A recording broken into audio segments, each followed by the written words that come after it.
बिस्मिल्लाहिर्रहमानिर्रहीम। अस्सलाम वालेकुम दोस्तों, मेरा नाम आमिर शहज़ाद है और ये जो मेरा आज का वीडियो है ये एक्चुअली एक क्वेश्चन का आंसर है और ये ऑटो कैड से रिलेटेड है। और आज की वीडियो में मैं जो चीज़ डिस्कस करने जा रहा हूँ वो है एक्सरेफ या एक्सटर्नल रेफरेंस। और इसके बारे में अगर आप YouTube पे सर्च करें तो आपको कुछ लगभग 10 वीडियो पहले से मिल जाएंगे जो कि काफ़ी डिटेल में हैं। लेकिन ये वीडियो मैं क्यों बनाने जा रहा हूँ, क्योंकि मुझे कमेंट्स में 3 से 4 इसके ऊपर कमेंट्स ऑलरेडी मिल चुके हैं कि इस टॉपिक पे आप वीडियो बनाओ। तो अब इसको डिटेल में देखने के लिए मैंने क्या किया है कि इस पूरे टॉपिक को 11 हिस्सों में बांटा है। तो आज का जो वीडियो है इसमें मैं पहले 5 चीज़ों को देखूंगा और बाकी 6 जो है वो मैं नेक्स्ट जो वीडियो बनाऊंगा उसमें इसको देख लूँगा। तो आज जो पहली चीज़ मैं देखने जा रहा हूँ वो है वर्किंग विद रेफरेंस, दूसरा है attach and overlay X reference, clipping X reference, editing X reference और editing X ref in same place. तो ये 5 टॉपिक जो है वो मैं आज के इस वीडियो में कवर करूँगा। तो वीडियो शुरू करने से पहले मैं आपको बताता चलूँ कि ये मेरा यूट्यूब के ऊपर चैनल है आमिर शहज़ाद 216 के नाम से। जब आप मेरे चैनल को फाइंड कर लें तो आप इसको यहाँ से सब्सक्राइब लाजम कर लें और सब्सक्राइब करने के बाद ये साथ में जो बेल आइकॉन है इसको लाजम क्लिक करें और यहाँ से चेक मार करके इसको आप सेव करेंगे तो मेरे तमाम के तमाम जो नए वीडियो आने वाले हैं उसके नोटिफिकेशन आपको मिलते रहेंगे। वीडियो शुरू करने से पहले मैं ये बता चलूँ कि ये जो आपके सामने एक ड्राइंग ओपन हुई है ये बेसिकली एक होस्ट ड्राइंग है और इसके अंदर ऑलरेडी ये जो बाहर आपको डैश लाइन नज़र आ रही है ये ऑलरेडी इसके अंदर एक्सटर्नल रेफरेंस से आई हुई है। तो ये कैसे पता चलेगा कि ये एक्सटर्नल रेफरेंस से ये ड्राइंग इसके अंदर मौजूद है? तो उसके लिए आपको क्या करना पड़ेगा, अगर आप ये राइट और साइड पे नीचे देखें तो यहाँ पे ये लिखा हुआ है मैनेज एक्स रेफरेंस और ये जो जब येलो होगा ये चीज़ तो इसका मतलब है कि इस होस्ट ड्राइंग के ऊपर एक्स रेफरेंस जो है वो अप्लाई हुआ है। तो इसको एक्स रेफरेंस मैनेजर को ओपन करने के लिए क्या करने का, सिंपली इसके ऊपर एक बार क्लिक करोगे तो ये एक्सटर्नल रेफरेंस का जो मैनेजर है वो आपके सामने ओपन हो जाएगा और यहाँ पे आप देखो तो जो आपकी मेन ड्राइंग है वो है एक्स रेफरेंस 13 और जो इसके अंदर एक्सटर्नल रेफरेंस की ड्राइंग है वो प्रॉपर्टी लाइन है। जैसे ही मैंने इसके ऊपर क्लिक किया तो आप ये देख सकते हैं कि ये सिलेक्ट हो गई थी। तो ये एक जानने का तरीका है कि इस ड्राइंग के ऊपर एक्सटर्नल रेफरेंस है कि नहीं है। अच्छा, आगे इसके अंदर और बहुत सारे ऑप्शंस है। फॉर एग्जांपल अगर ये मैं ऊपर अटैच इसके ऊपर क्लिक करूँ तो attach drawing, attach image, attach DWF, DGN और PDF, पॉइंट क्लाउड और अटैच कोऑर्डिनेट मॉडल है। ठीक है जी, ये ऑप्शन इसके साथ अटैच एक्सटर्नल रेफरेंस से हम अटैच कर सकते हैं। अब अगर ये जो एक्सटर्नल रेफरेंस की कोई भी ड्राइंग है उसको अगर मैं यहाँ पे डिलीट कर दूँ, जैसे मैंने अभी इसको सिलेक्ट किया और सिलेक्ट करने के बाद मैं क्या करता हूँ, डिलीट का बटन दबा देता हूँ और इसको डिलीट कर देता हूँ। तो जैसे ही मैंने इसको डिलीट किया तो आप देख सकते हैं कि ये जो मेरे पास ड्राइंग थी प्रॉपर्टी लाइन की, तो ये इसके ऊपर ये एक वार्निंग सी आ गई है कि ये इस वक्त डिलीट हो गई है। लेकिन अभी तक डिलीट होने के बावजूद ये एक्सटर्नल रेफरेंस मैनेजर के अंदर मौजूद है। तो इसको अगर परमानेंटली मुझे ख़त्म करना है तो मैं क्या करूँगा, इसके ऊपर आकर राइट क्लिक करूँगा और ये नीचे मेरे पास है डी अटैच, इसके ऊपर मैं क्लिक करूँगा और जैसे ही मैंने इसके ऊपर क्लिक किया तो ये एक्सटर्नल रेफरेंस की जो फाइल थी वो परमानेंटली यहाँ से रिमूव हो गई है। और अगर आप ये नीचे भी देखें तो यहाँ पे आपको ये अभी ऑरेंज कलर नज़र नहीं आ रहा, जो मैंने के वीडियो में शुरू में बताया कि अगर ये ऑरेंज में होगा तो ये बताएगा कि ये ऑटोकैड की इस ड्राइंग के अंदर ये एक्सटर्नल रेफरेंस अप्लाई हुआ है। तो अगर मैं अपने दूसरे टॉपिक की तरफ देखूं कि अटैच और ओवरलेइंग एक्स रेफरेंस, तो उसका क्या तरीकाकार है कि मैं इसको बंद करता हूं। इंसर्ट के अंदर अगर आप आएँ तो यहाँ पे ये रेफरेंस के साथ आ गया, आपको ये एरो नज़र आ रहा है, XREF लिख के आप इंटर करोगे तो भी वो आ जाएगा, नहीं तो आप इस माउस के ऊपर इस एरो के ऊपर क्लिक करोगे तो एक्सटर्नल रेफरेंस का जो मैनेजर है वो आपके सामने खुल जाएगा। तो अभी मैंने वो जो प्रॉपर्टी लाइन थी जो इस मेरे जो प्लान है घर का बना हुआ जो लिमिट की थी प्रॉपर्टी की, उसको मैंने इसके अंदर इंसर्ट करना है। तो मैं क्या करूँगा कि अटैच ड्राइंग के ऊपर क्लिक करूँगा। तो जैसे ही मैंने अटैच ड्राइंग के ऊपर क्लिक किया तो ये मेरे पास ये वो ड्राइंग्स ओपन हो गई हैं जो मैंने रिलेटिव पाथ इसको दिया हुआ था। और उस पर जो मेरी वो ड्राइंग थी वो थी प्रॉपर्टी लाइन की। तो जैसे ही मैंने इसके ऊपर क्लिक किया उसके बाद इसको मैं ओपन करता हूँ। तो जैसे ही मैंने ओपन किया तो ये अटैच एक्सटर्नल रेफरेंस कुछ इस तरह से मेरे सामने आ गया है। तो इसमें ये प्रीव्यू नज़र नहीं आ रहा, वो प्रीव्यू को नज़र नहीं आ रहा कि अगर आप उसको जब सेव करते हैं तो वो अगर आप जिस हालत में उसको सेव करेंगे, मसलन अगर जूम आउट में को सेव हो गया तो वो यहाँ पे प्रीव्यू नज़र नहीं आएगा। अदरवाइज़ अगर आपने उसको सेव किया external reference sorry zoom extend करके ताकि पूरा डिस्प्ले के ऊपर नज़र आए तो फिर वो प्रीव्यू यहाँ पे नज़र आ जाएगा। तो नीचे अगर आप देखें तो रेफरेंस टाइप्स है दो तरह की, एक अटैचमेंट है, एक ओवरले है। अगर अटैचमेंट की बात करें तो ये जस्ट लाइक परमानेंट इसके अंदर आ जाएगी आपकी होस्ट ड्राइंग के अंदर। और अगर उसके आगे स्केल की बात करें तो यहाँ पे ये देखिए एक्स वाई जेड ये तीनों एक एक दिए गए हैं। इसका मतलब ये है कि जो भी मेरी एक्सटर्नल रेफरेंस की ड्राइंग या कोई ब्लॉक है तो उसको जो साइज़ है उसी साइज़ में मैं इसके अंदर इंसर्ट करूँगा। तो ये यूनिफॉर्म स्केल है, इसको आप अगर चेंज करना चाहें तो भी आप अपना इसको चेंज कर सकते हैं। और नीचे है स्पेसिफाई ऑन स्क्रीन, अगर आपको कुछ उसके कोऑर्डिनेट दिए गए वो आप यहाँ पे इंटर कर सकते हैं। लेकिन मैं यहाँ पे क्या है कि मैंने ये ओरिजिन के ऊपर रखी हुई है 0 0 पे, तो इसलिए मैं इसको सेम ही रहने देता हूँ।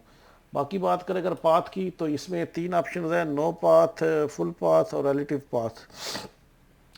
फुल पाथ की अगर बात करें तो ये बेसिकली क्या होता है कि ये एक कंप्लीट पाथ होता है जहाँ पे आपकी एक्सटर्नल रेफरेंस की ड्राइंग पड़ी होती हैं।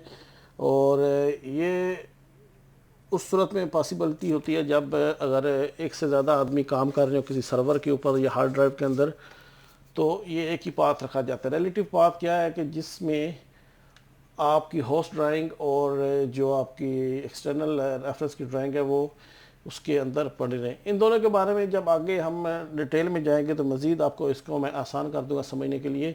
फ़िलहाल मैं इसको देता हूँ रिलेटिव पाथ। तो नीचे इसके और जो एंगल नज़र आ रहा है वो 0 0 है, यानी मुझे जो इसकी हॉरिजॉन्टल है उसी में चाहिए, मुझे इसको किसी एंगल पे नहीं घुमाना, लिहाजा मैं इसको 0 0 रखता हूँ। ब्लॉक यूनिट्स जो है वो मिलीमीटर्स में है और फैक्टर 1 है। और उसके बाद मैं इसको ओके प्रेस करता हूँ।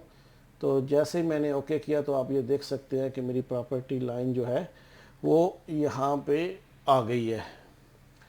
अच्छा, यहाँ तक जो बात थी सेकंड टॉपिक की वो थी कि attach and overlay X reference. अगर तीसरी बात करें तो इसमें आ रहा है क्लिपिंग एक्स रेफरेंस।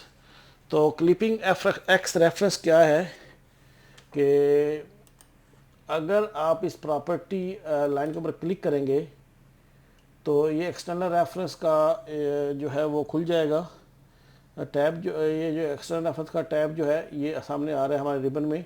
तो इसमें आगे ऑप्शन आते हैं external reference, remove clipping, create clipping, open reference और एडिट रेफरेंस इन प्लेस। तो यहाँ पे मैं बात करने जा रहा हूँ थर्ड में, वो है क्लिपिंग के ऊपर, क्रिएट ए क्लिपिंग बाउंड्री। तो उसके लिए मैं इसके ऊपर क्लिक करता हूँ।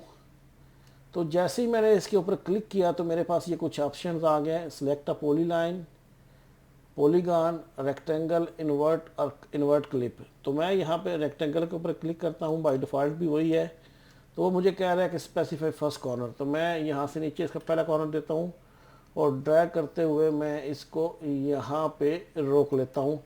तो जैसे ही मैंने ऊपर क्लिक किया तो आप चीज़ एक देखेंगे कि जो मेरी प्रॉपर्टी की लाइन थी वो मेरी जो मैंने क्रिएट क्लिपिंग बाउंड्री की है उसके अंदर रह गई, उसके बाहर अभी नज़र नहीं आ रही।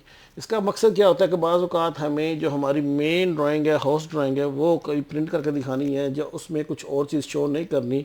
तो ये क्लिपिंग के ऑप्शन यूज़ करते हुए हम लोग क्या करते हैं कि अपने एक्सटर्नल रेफरेंस को हाइड कर लेते हैं, ओनली होस्ट ड्राइंग को शो करते हैं। अच्छा, उसके बाद ये नीचे अगर आप आएँ तो इसके सेंटर में ये एरो बना हुआ है, इसके ऊपर क्लिक करें तो ये दूसरी तरफ शो हो जाता है। दोबारा इसके क्लिक पर है तो ये हमारी जो रेक्टेंगल है इसके अंदर आ जाता है। हम इसको मज़ीद भी एडिट कर सकते हैं। फॉर एग्जाम्पल मैं इसको इधर से पकड़ के नीचे लेके आता हूँ। तो जैसे ही मैंने इसको नीचे किया तो ये देख सकते हैं कि इसके ऊपर जो बाउंड्री थी वो भी नहीं है। मैं ये एरो के ऊपर क्लिक करता हूँ तो ये देखें अब ये बाउंड्री इसकी बाहर आ गई है। अच्छा, जो आपका काम हो जाए उसके बाद आप क्या करेंगे कि ये है रिमूव क्लिपिंग। तो जैसे ही इसके ऊपर मैं क्लिक किया तो मेरा जो पहले की शक्ल सी प्रॉपर्टी की वो सामने मेरे आ गई है। मैं इसको एस्केप करता हूँ और मैं अपनी असल ड्राइंग की जो पोजीशन है उसमें आ जाता हूँ।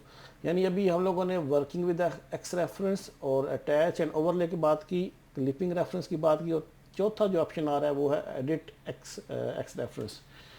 अगर एडिट की बात करें तो वो क्या तरीकाकार है कि आप जैसे ही अपनी एक्सटर्नल रेफरेंस की जो आपकी ड्राइंग है एक्स रेफ की, उसके ऊपर आप क्लिक करें तो ये हमारे पास ये जो क्लिप ऊपर आते हैं इसमें ये अगर मैं लेफ़्ट से राइट पे है तो सेकंड ऑप्शन आता है ओपन रेफरेंस। ये क्या है कि जो हमारी एक्सटर्नल रेफरेंस की ड्राइंग है उसको सेपरेटली भी हम ओपन कर सकते हैं। तो मैं क्या करता हूँ, इसके ऊपर क्लिक करता हूँ। तो जैसे ही मैंने इसके ऊपर क्लिक किया तो ये मेरे पास जो मेरी बाउंड्री लाइन थी वो अलग से एक दूसरी जगह पे ओपन हो गई है।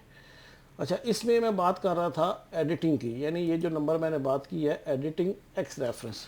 अब एक्स रेफरेंस मेरे पास सेपरेटली आ गया है। अगर इसको मैं कुछ एडिट करता हूँ, फॉर एग्जांपल मैं इसके ऊपर क्लिक करता हूँ और किसी तरह भी जाके मैं इसके मतलब मैंने ये ऐसे इसको चेंज कर दिया है और चेंज करने के बाद मैं इसको सेव कर देता हूँ।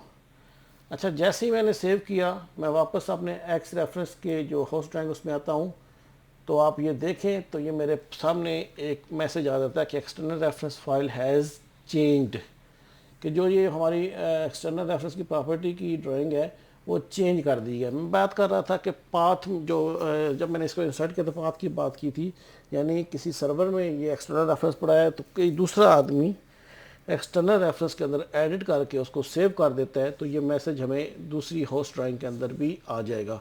तो उसके लिए मैं अब सिंपली क्या करूँगा कि इसके ऊपर क्लिक करूँगा। तो जैसे ही मैं क्लिक करूँगा तो जो भी होस्ट ड्राइंग उसके रेफरेंस एक्सटर्नल रेफरेंस के अंदर ड्राइंग में जो चेंजिंग होगी वो ऑटोमेटिकली इस ड्राइंग के अंदर भी चेंज हो जाएगी।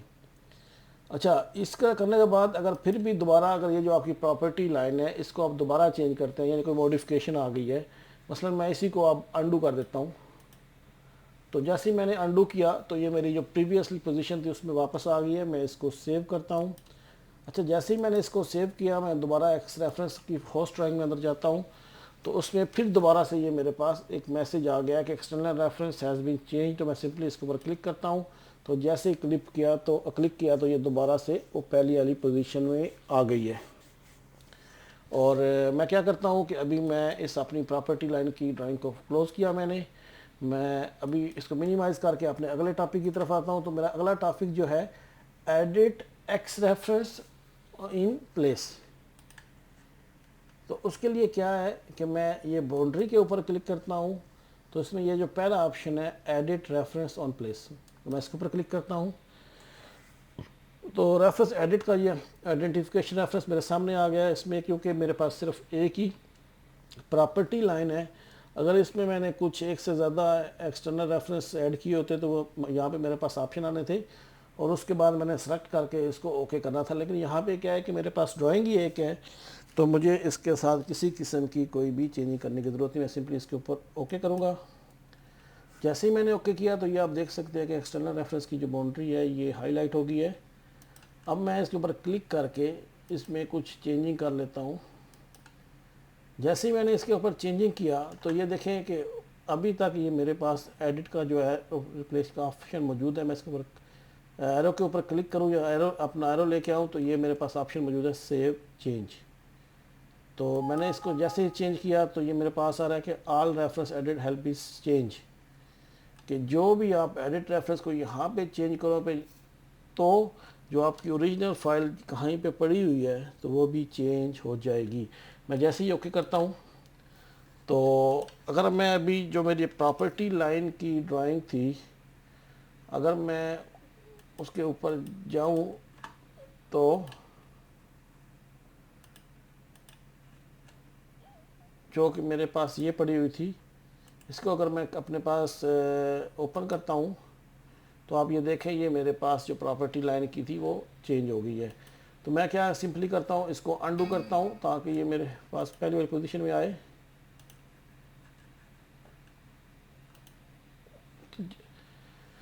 पहले वाली पोजीशन में आने के बाद इसको मैं दोबारा सेव करूँगा एस्केप करता हूँ इस कमांड से बाहर आने के लिए, तो ये जो है वो मेरे पास जो है वो मैं इसको सेव करता हूँ। सेव चेंज के बाद क्या होगा कि जो मेरी प्रॉपर्टी मेन ड्राइंग है वो भी चेंज हो जाएगी।